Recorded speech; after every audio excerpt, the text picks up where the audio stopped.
Good morning all of you. आज हम लोग स्टार्ट करेंगे आपका एक्सरसाइज आई में जो कुछ क्वेश्चन बाकी हो गया था कैरियर पार्ट का। 18 से लेकर क्वेश्चन था हमारे पास 25 तक। उसके बाद आज हम लोग जे नंबर भी स्टार्ट कर लिया जाएगा। तो जे नंबर में हम लोग काम आज करेंगे क्वेश्चन नंबर 1, 2 और 3 से। तो सबसे पहला क्वेश्चन पे बात किया जाए, क्वेश्चन के बारे में थोड़ा सा देख लिया जाए क्या क्वेश्चन कर रहा है हमारा। क्वेश्चन नंबर आपका 18 पे जो बात हो रहा है, तो क्वेश्चन नंबर 18 पे आते हैं हम लोग। क्वेश्चन नंबर 18 में दिया गया on the land turtle is हो गया ungainly but in water it is very हो गया एजाइल। तो क्वेश्चन नंबर 18 में दिया गया आपका on the land turtle is ungainly but in water it is very agile. अब यहाँ पे देखिए एक वर्ड आपको पहले हम लोग क्लियर कर लिया। अजाइल जो वर्ड हो गया भैया, इसका मीनिंग हो गया एक्टिव, फुर्तीला होता है, जो हर काम के प्रति भैया कॉन्शियस रहे आपका, उसके लिए वर्ड आता है अजाइल। तो सबसे पहला क्वेश्चन यहाँ पे हम लोग एक बात देख लिया जाए, ऑन द लैंड हो गया टर्टल इज अनगिल्ली हो गया but in water it is very हो गया आपका अजाइल। तो अगर क्वेश्चन ये कर आपका कि जो टर्टल होते कछुआ पानी के तुलना में अगर बात किया जाए तो पानी में जो होते हैं भैया आपका कछुआ वो बहुत ज्यादा एक्टिव होता है, जबकि अगर बात कर ले आप लैंड में मतलब धरातल पे बात कर लिया जाए तो धरातल पे जो कछुआ का स्थिति होता है भैया वो बड़ा ही इनएक्टिव हो जाता है। अनगिल्ली का यहाँ पे इस्तेमाल जो किया गया वो इनएक्टिव के सेंस में किया गया। तो बट का जो रिलेशन बनेगा आपका, बट का जो क्वेश्चन होता है कि बट का जो रिलेशन होता है वो एक स्टेटमेंट जो होता है हमारा दूसरे स्टेटमेंट का ठीक क्या होता है, जो आपका उल्टा होता है। मतलब एक स्टेटमेंट दूसरे स्टेटमेंट का हमारा उल्टा होता है आपका बट के रिलेशन में। तो सबसे पहला क्वेश्चन हम लोग देख लिया जाए कि ऑन द लैंड, तो बट के साथ पहले रिलेशन हम बोलो आपको बता दें कि बट का रिलेशन क्या होता है। तो बट के बारे में हमने कहा कि एक स्टेटमेंट जो होता है भैया वो दूसरे स्टेटमेंट के ठीक उल्टा होता है। तो उल्टा के सेंस में अगर बात कर ले आप तो क्वेश्चन को चेक करते हैं हम लोग कि ऑन द लैंड हो गया टर्टल इज अनगिल्ली। अनगिल्ली जो वर्ड हो गया भैया इनएक्टिव, और यहाँ पे एक वर्ड आपको एजाइल देख रहा है आपका, इसका मतलब हो गया आपका एक्टिव। तो इसका मतलब हो गया कि बट का रिलेशन हमारा सही है। पानी में जो होता है वो कछुआ जो होता है वो काफी फुर्तीला होता है, जबकि धरातल पे जो होता है भैया वो कछुआ का स्थिति आपका इनएक्टिव हो जाता है। तो इनएक्टिव के सेंस में आपके पास क्वेश्चन आ गया आपका अनगिल्ली, और एक्टिव के सेंस में वर्ड आ गया आपका एजाइल। इससे पता चलता है कि बट का जो रिलेशन है वो सेंटेंस में हमारा सही है, क्लियर है आपका, ठीक है। तो अब हम लोग क्वेश्चन पे बात कर ले कि एरर क्या हो गया आपका। तो बट का रिलेशन तो आपने देखा कि सही है। बट के बारे में फिर हमने बताया कि बट जिस सेंटेंस में आता है भैया उसमें एक क्लियर होता है कि एक सेंटेंस जो होता है वो पॉजिटिव मीनिंग देगा और एक सेंटेंस जो होगा वो निगेटिव मीनिंग देगा। तो पॉजिटिव और निगेटिव को जब आपस में जोड़ना हो तो हम लोग बट लगाते हैं।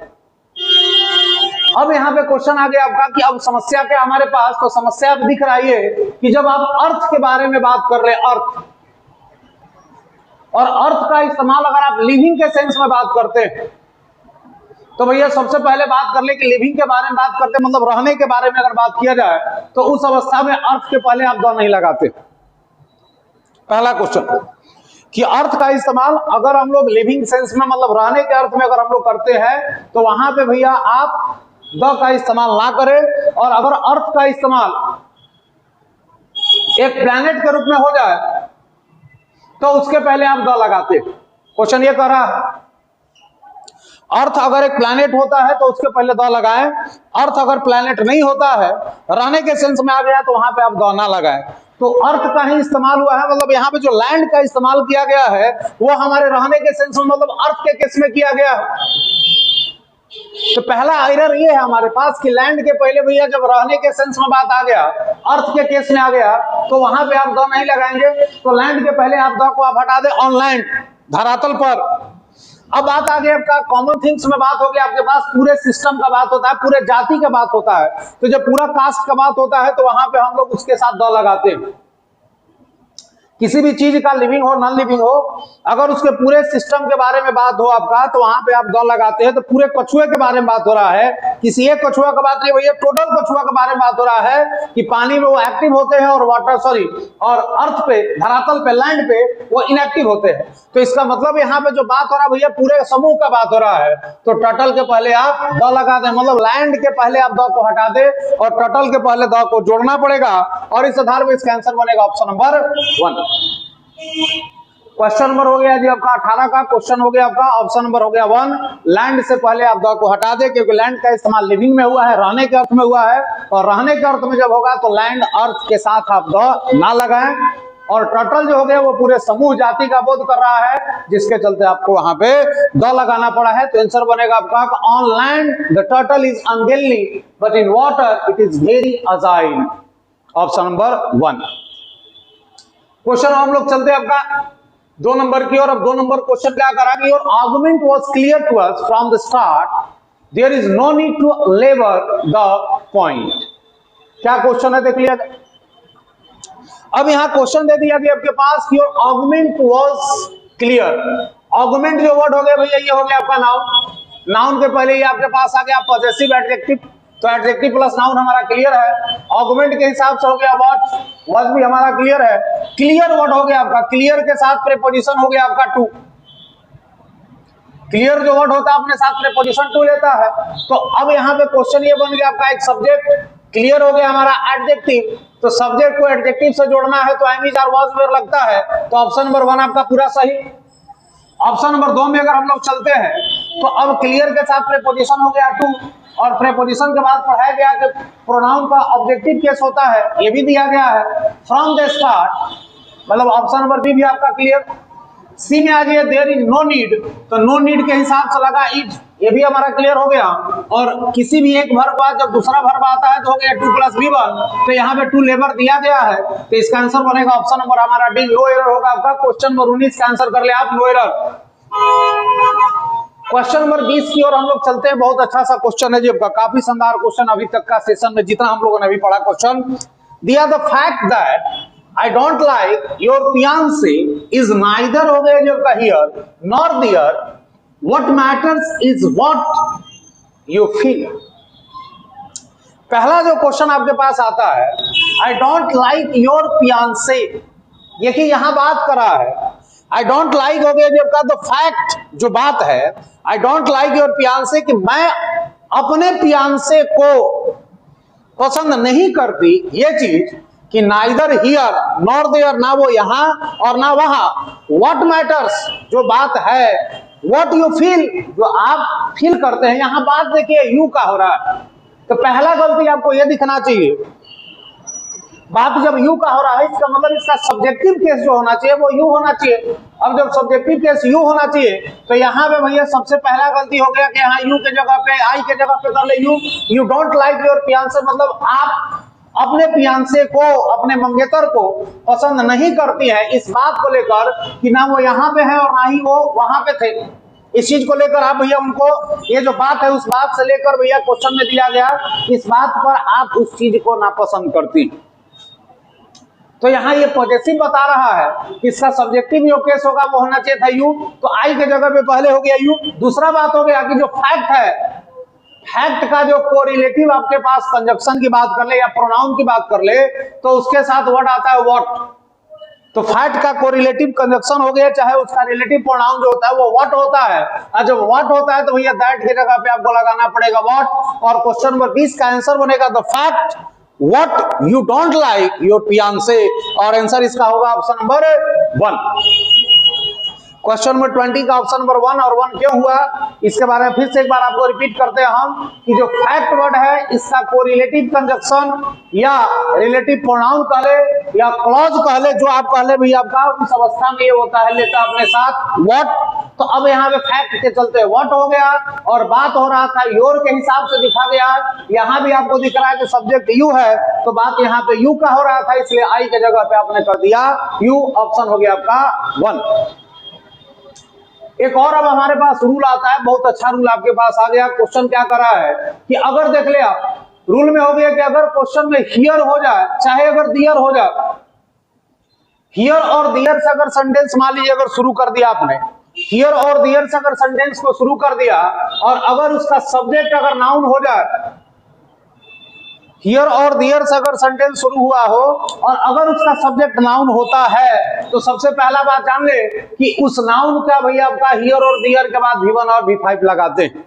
हियर और दियर से सेंटेंस अगर शुरू हो जाए और सब्जेक्ट के रूप में अगर नाउन है तो V1 V5 का इस्तेमाल उस नाउन से पहले करते हैं, इसको हम लोग इन्वर्सन कहते हैं। लेकिन अगर यही आपका सब्जेक्ट प्रोनाउन होता है तो भैया ये रूल नहीं होगा, फिर V1 और V5 आपका सब्जेक्ट के बाद हो जाएगा। तो अगर क्वेश्चन आता है कि हियर हो गया आपका तो कम्स हो जाएगा हमारा राम, और अगर क्वेश्चन में बनाते हैं कि ही हो गया कम्स हो गया भैया आपका हियर, तो प्रोनाउन अगर सब्जेक्ट होगा तो V1 V5 सब्जेक्ट के बाद, और अगर नाउन सब्जेक्ट हो गया तो V1 V5 उस नाउन के पहले होता है। ये काफी शानदार सा रूल है जी आपका। तो क्वेश्चन के बारे में अगर बात कर लिया जाए कि हियर और दियर से लाइन को शुरू किया गया है, यहाँ पे माई पेरेंट्स आपको दिख रहा है आपका नाउन हो गया, तो इज कमिंग नहीं होगा यहाँ पे, अब इज कमिंग के जगह पे आपको करना पड़ेगा कब। और क्वेश्चन नंबर 21 का आंसर बनता है ऑप्शन नंबर 1। क्वेश्चन आ जाते हैं 22 के बारे में। 22 में एक इडियम का इस्तेमाल किया गया है। क्या इडियम है कि the minister has put a different glass on recent developments in middle east. यहां पे एक इडियम दिया गया है। इडियम क्या है, यहां पे हमने एक बार जिक्र किया इडियम का। तो इडियम क्या होता है पहले भैया आपका समझ ले। इडियम के बारे में अगर बात किया जाए तो इडियम हमने पहले भी लिखा था। तो वर्ड होता है put a glass. Put a glass का मतलब होता है पुट अ ग्लास समथिंग। इसका मतलब देखिए दिया गया है ट्राई टू कन्विंस हो गया पीपल, ट्राई टू कन्विंस हो गया हमारा पीपल। तो क्वेश्चन में बात आ जाए आपका कि पुट अ ग्लास समथिंग का मतलब होता है ट्राई टू कन्विंस हो गया पीपल, मतलब लोगों को जागरूक करना या विश्वास दिलाने की कोशिश करना। तो उस अवस्था में वर्ड आता है put a glass something. Glass नहीं होता है जो आपका ग्लास होता है आपका। तो ग्लास जो वर्ड होता है तो इस आधार पे आंसर बता ले आपका। तो क्वेश्चन हो गया minister has put a different हो गया, ग्लास के जगह पे आप ग्लास कर ले GLOSS। ऑप्शन हो जाएगा 22 का 2 नंबर। और इसका मीनिंग क्या होता है भैया टोटल क्लियर कर दिया गया है यहाँ। क्वेश्चन नंबर हो गया हमारे पास 22 का ऑप्शन नंबर हो गया 2। क्वेश्चन चलते हम लोग 23 की ओर। 23 नंबर में एक वर्ड आ गया she certainly has gone up in my estimation since she told the manager what he thought of him. चलिए क्वेश्चन को देखा जाए। क्वेश्चन में एक बार फिर आ गया सिंस जब आपका कंजक्शन होता है तो हमने पढ़ाया कि इधर आपका सब्जेक्ट प्लस हो जाएगा V2, और इधर का जो लाइन होता है भैया वो होता है आपका हैव हैज प्लस V3, या हैव हो गया आपका हैज प्लस बीन हो गया प्लस हो गया आपका V4। ये हो गया सिंस का कहानी। तो सिंस अगर कंजक्शन के रूप में हो जाए भैया तो इधर हैव हैज प्लस V3 और इधर होता है सब्जेक्ट प्लस V2, या have has plus been plus V4 भी होता है इसके साथ। अब इस आधार पे क्वेश्चन को देख ले। एक और वर्ड हमने पढ़ाया था आपको कि थिंक अगर अपने बात ऑफ ले ले, थिंक ऑफ। तो थिंक अगर अपने बात ऑफ लेता है तो इसका मतलब होता है उस चीज पर विचार करना, सोचना। तो थिंक ऑफ का मतलब सोचना या विचार करना। तो चलिए क्वेश्चन को देखा जाए कि she certainly has gone up in my estimation हो गया सिंस। देख ले यहाँ कंजक्शन, कंजक्शन के पहले हैव हैज प्लस V3 दिख रहा है आपको, कंजक्शन के बाद सब्जेक्ट प्लस V2 दिख रहा है। यहां तक तो भैया सही था, लेकिन गलती आपका ऑप्शन नंबर 1 में अब क्या है आपको बताया जाएगा। जब मैनेजर व्हाट ही थॉट के बाद देख ले ऑफ दिया गया, प्रीपोजिशन के बाद ऑब्जेक्टिव केस, मतलब सी में कोई समस्या नहीं है, बी में कोई समस्या नहीं है। समस्या 23 का ऑप्शन नंबर 1 में है। और क्या ऑप्शन में है, किसी सर्टेनली हैज। तो सर्टेनली जो वर्ड होता है भैया यहाँ पे हम क्वेश्चन को क्लियर करेंगे। सर्टेनली जो हो गया वो हो गया हमारा एडवर्ब होता है, और इसका इस्तेमाल मेन वर्ब से पहले करते हैं। सर्टेनली जो वर्ड होता है भैया वो मेन वर्ब से पहले आएगा। तो जब मेन वर्ब से पहले आएगा तब इसका आंसर ये बनेगा ऑप्शन नंबर 1 में सी हैज सर्टेनली। आंसर बनेगा आपका सी हैज सर्टेनली। ऑप्शन नंबर हो गया आपका 1। क्वेश्चन 24 का हो गया क्वेश्चन नंबर 1 आपका 24 में। अब हम लोग चलते हैं क्वेश्चन 23 का ऑप्शन नंबर 1 गॉन के पहले। किसमें CRTN वाली गलती है क्या? चलिए जब का तो मेन वर्ब से पहले हो गया आपका सर्टेनली। ऑप्शन नंबर हो गया आपका 1।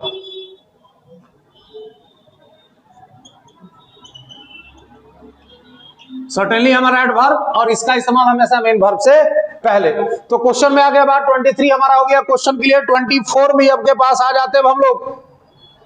तो 23 का ऑप्शन नंबर हो गया हमारा 1। 24 में क्या कर रहा है क्वेश्चन को थोड़ा सा देखा जाए कि the plans have been under discussion for a year. अब यहां देखिए समय दे दिया गया कि जो प्लान है हमारे पास भैया वो अभी डिस्कशन में है, अभी उस पर डिस्कशन चर्चा चल रहा है, तो काम जो है वो अभी चल रहा है, तो इसके लिए चलते हो गया अंडर प्रोग्रेस, मतलब काम अभी हमारा प्रोग्रेस में है। तो अब यहाँ पे the plan have been under discussion, अब यहाँ डिस्कशन जो हो गया भैया वो दिख रहा है आपको नाउन, और हैव हैज प्लस बीन, आपका बीन का रिलेशन नाउन के साथ होता है, जैसा कि बहुत बार पढ़ाया जा चुका आपको। तो अब यहाँ पे टाइम दिया गया, टाइम के साथ हैव हैज बीन आता ही है, दिया गया है, बीन के बाद नाउन दिया गया, ये भी क्लियर है हमारा। But no discussion, sorry no decision, लेकिन अभी तक उसके ऊपर किसी भी प्रकार का कोई डिसीजन नहीं लिया गया है। तो डिसीजन लेने का काम अपने नहीं होगा, कोई करेगा, और जब कोई काम करेगा तो लाइन चला जाएगा पैसिव में, और जब लाइन पैसिव में जाएगा तो सिंपल सा बात है भैया, हैज का पैसिव जब हम बनाएंगे तो हैज बीन होना चाहिए था, हैज बीन रीच्ड, ऑप्शन बनेगा सी नंबर। क्वेश्चन नंबर 24 का आंसर कर ले आप सी। क्वेश्चन नंबर 25 पे चलते हैं, लास्ट क्वेश्चन आता है हमारा, आई नंबर यहाँ पे कंप्लीट होगा हमारा। तो under their paths, sorry unless their paths diverse हो गया आपका लेनन, एंड हो गया जी आपका मार्किटेनी, रोट मेनी हो गए हिट्स टुगेदर। अब यहाँ जो क्वेश्चन आपसे ये कह रहा है कि अनलेस देयर पाथ हो गया जी आपका डाइवर्स, अगर हम लोग, सॉरी अगर वे लोग, लेमन और मार्किटेनी के बारे में बात कर रहा है कि अगर उन लोगों ने अपना रास्ता नहीं बदला होता, अगर उन लोगों ने अपना रास्ता नहीं बदला होता, तो इसके बारे में बताया गया आपका कि लेनन हो गया आपका and McCartney wrote many hits together, बहुत सारे हिट एक साथ दे सकते थे अगर वो लोग अपना वे ऑफ सिस्टम चेंज नहीं किए होते। तो यहां पे बात हो रहा है जी आपका। तो अब एक क्वेश्चन आपको बता दे हम कि अनलेस भैया वर्ड आता है कंडीशन बताने में, और एक वर्ड आ गया अनटिल जो होता है भैया वो आता है हमारा टाइम प्लस कंडीशन बताने में। तो अब यहां बात हो रहा है टाइम प्लस कंडीशन हो गया तो अनटिल, और खाली कंडीशन हो गया तो आपका अनलेस। तो कंडीशन तो है ही आपका इसमें कि अगर वे लोग चेंज नहीं किए होते भैया तो बहुत सारे हिट दिए होते। तो यहाँ पे टाइम के भी रिलेशन में बात हुआ है, डायरेक्टली नहीं हुआ है, इनडायरेक्टली हुआ है कि अगर वे लोग अपना वे ऑफ सिस्टम नहीं चेंज किए होते तो आज उनका कोई सिस्टम भैया कुछ अलग होता। तो यहाँ पे टाइम प्लस कंडीशन दोनों दिया गया है, इसलिए अनलेस के जगह पे यहाँ पे कर ले आप अनटिल, और इस आधार पे क्वेश्चन का आंसर बनेगा 25 का 1। अब हम लोग क्वेश्चन में चलेंगे आपका एक्सरसाइज जी, आज स्टार्ट करते हैं क्वेश्चन नंबर 1। तो जे नंबर में क्वेश्चन क्या कर रहा है, Amit needs marry a down to earth person. Amit जो है वो शादी उसको करने की जरूरत है, लेकिन ऐसे लड़की से करने की जरूरत है जो काफी एकदम जमीनी स्तर से जुड़ी हुई, who will organise his life for him, जो कि उसके जीवन को भैया उसके हिसाब से बेहतर ढंग से ऑर्गेनाइज कर सके, ऐसे रिलेशन की जरूरत है उसको। तो आपको अभी तुरंत हमने बताया कि अगर एक कोई मेन वर्ब हो जाए उसके बाद दूसरा जब वर्ब आता है भैया तो 2 + V1, तो यहाँ पे आपका नीड्स जो है वो मेन वर्ब का काम कर रहा है, तो दूसरा जो वर्ब आएगा वो 2 + V1 ही होगा। तो यहाँ पे कर ले टू मैरी। तो क्वेश्चन नंबर हो गया पहला का ऑप्शन नंबर 1। अब क्वेश्चन चलते हैं आपका 2 नंबर में, as soon as the clock strike 5 they down tools and off they go. इसमें इडियम का इस्तेमाल हुआ है, down tools and off. Down tools and off का मतलब यहाँ पे देखिए हमने बताया रिफ्यूज टू कंटिन्यू वर्किंग, मतलब किसी भी जारी होने वाले काम को करने से इनकार कर देना। यहाँ पे गलती क्या है जी आपका, पहले ये चेक करना है हमको कि एज सुन एज हो गया भैया कंजक्शन, क्लॉक हो गया आपका सब्जेक्ट, दे हो गया आपका सब्जेक्ट। तो यहां पे जो वर्ड आया है कि the clock strike 5 they down tools and off they go, तो पूरा का पूरा स्टेटमेंट भैया ये भी आपका प्रेजेंट बता रहा है और ये भी हमारा प्रेजेंट बता रहा है। तो कंजक्शन के हिसाब से टेंस आपका बराबर है, लेकिन सब्जेक्ट के मुताबिक भैया वर्ब बराबर नहीं है। क्लॉक हो गया सिंगुलर तो उसके साथ वर्ब आपका सिंगुलर होगा, तो आंसर होना चाहिए था स्ट्राइक्स। स्ट्राइक में एस जोड़ दे आप, V5 हो जाएगा, सिंगुलर के लिए V5, तो ऑप्शन इसका बनेगा बी नंबर। लास्ट क्वेश्चन पे हम लोग काम कर लिए जाए। लास्ट क्वेश्चन क्या करा देख ले, अ केयरफुल ड्राइवर वॉचेज। ड्राइवर हो गया आपका नाउन, केयरफुल हो गया जी आपका एडजेक्टिव, और ये हो गया आपका सब्जेक्ट। सब्जेक्ट जब सिंगुलर है तो वॉचेज हो गया आपका V5, ये भी हमारा सिंगुलर हो गया। द रोड एंड गोज, तो गोज जो आया है वो किसके चलते आया है? ड्राइवर के चलते आया है। और एंड का दोनों पक्ष का वर्ब आपस में बराबर, जो कि दिया गया है। वर्ब को जोड़ने के लिए आ गया एडवर्ब। ये हो गया हमारे पास एडवर्ब स्लोली और क्विकली। ऑप्शन नंबर 1 में आपका कोई दिक्कत नहीं है। अब चलते हैं डिपेंडिंग अपॉन। डिपेंड के साथ ऑन या अपॉन दोनों होता है, जो कि दिया गया है। Depending upon the condition of the road, ये निर्भर करता है भैया उस रोड के कंडीशन पे। The visibility and the traffic, तो ये भी हो गया आपका नाउन और ये भी हो गया नाउन, दोनों पक्ष आपस में बराबर। इस आधार पे क्वेश्चन नंबर 3 का आंसर बनेगा option number D. Thank you.